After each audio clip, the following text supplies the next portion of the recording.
about SEO for a minute. So for those of you who don't know what SEO is, SEO stands for search engine optimization. And what that means is that you do certain things on your website. Specifically, usually when we're talking SEO, we're talking about websites. SEO can be applied to even your social media. If somebody searches for your brand, they will often find it, you know, if they search on Google, oftentimes your Facebook page will pop up. So even your Facebook page is highly optimized, and it's optimized for those keywords, and they're looking for you specifically. And I get people approach me and say, okay, I need to know SEO. If I don't do SEO, then I won't make sales. And I call a whole lot of horse crap on that. So SEO is really the long game. It's the long game. If you have a brand new website, the odds that you're going to show up on page 1 for any search term are super low. And it takes a long time for Google to actually index your website. But this is what people get wrong about SEO. And this is why I don't want any of you to be kind of taken advantage of by what I consider unscrupulous salesmen who say, oh, we'll search engine optimize your website. And you're like, oh my gosh, that's great. And what they'll usually say is, we will get you on page 1 of Google. Now, doesn't that sound fantastic? Page 1 of Google. Oh my gosh, that would be amazing if I was on page 1 of Google.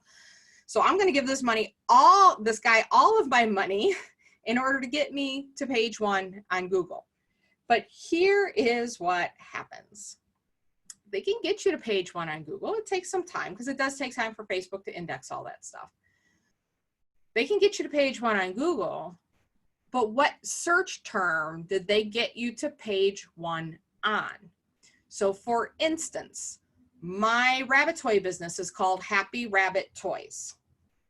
If you search for Happy Rabbit Toys, I'm on page 1. In fact, like my Facebook page is, and my website, and maybe like a YouTube video or 2, it's all on page 1. Wow, that's great. How many people are searching for Happy Rabbit Toys? How many people are actively out there searching for Happy Rabbit Toys? Now, I think it's great that I show up on page 1, but I show up on page 1 because that's literally the name of my business. And the name of my business doesn't match any other string of words that any other company would put together. So we do get traffic to our website and sales from our website from search engine traffic. But most of the time it's, what is the name of that company? Oh yeah, Happy Rabbit Toys. I don't remember their web link, so I'm going to type it in. Or they remember the name of one of our products. What is it? It's an original activity zone. I know I got the activity zone. So they type in activity zone rabbit toy. Oh yeah, that's them. That's them. And they click and they buy from us. We would have ranked for, I got to tell you guys, I do very little search engine optimization on my own website. There's some stuff that I've built in there, but I spend very little time focusing on it. And this is why I rank for those search terms no matter what. I don't need to do anything special for somebody to type in the name of my product and have it show up on Google, because there's no other competition. Nobody else has it. The only other competition I have is my own listing on Amazon, okay?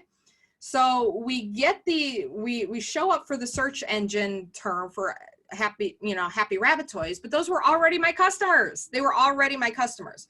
The whole idea between search engine optimization and when you actually want to spend money to have somebody optimize your site is to be discovered when people are searching for other keywords. For a lot of you, let's say you sell candles. You sell candles and you want to search engine optimize your website.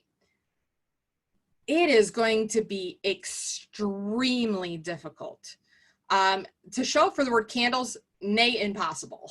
Like, I do not think you have deep enough pockets. Most of us here are not anywhere near, because we're competing with the Yankee Candles of the world, right? We're competing with these huge corporations, with Scentsy, with all of those things to try to show up for the word candle.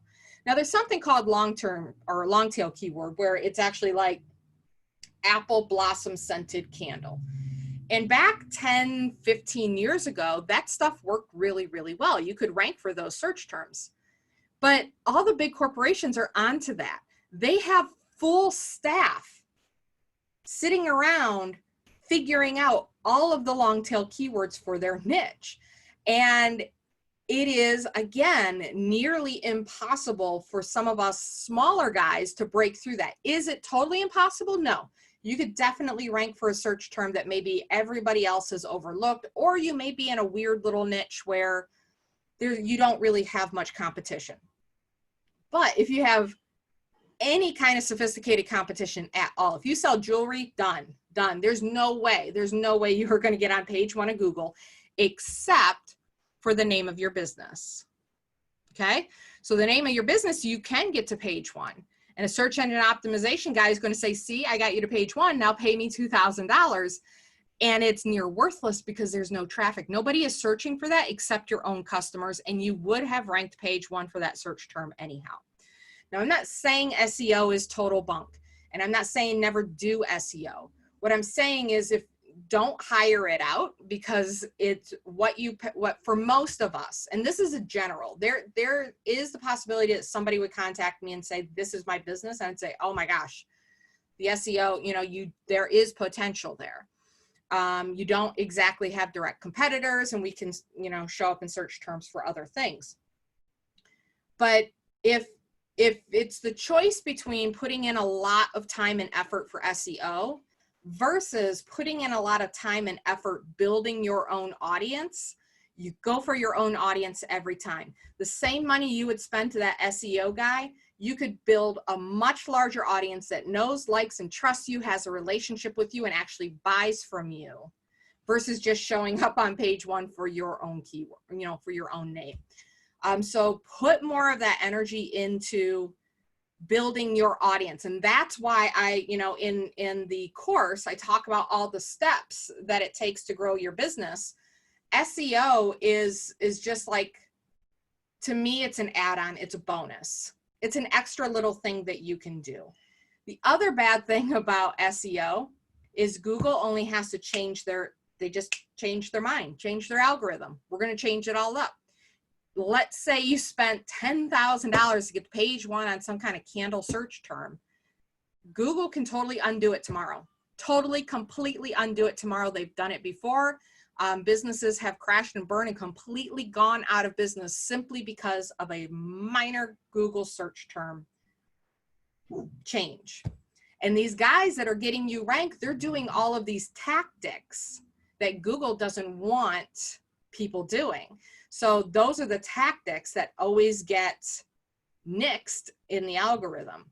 Oh, you got a bunch of link backs from website, that's great, but now we're going to start ranking those websites, and I see all your link backs are from low quality websites, therefore you're no longer relevant. There's just all kinds of tricks that people do that can be undone like this. Google's watching for it all the time.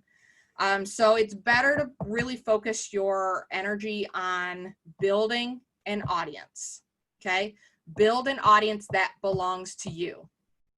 And ultimately that means collecting emails. But in the short term, it means building up an audience on social media. So again, whether it's Facebook or Instagram or whatever it is, you want to build up your audience there.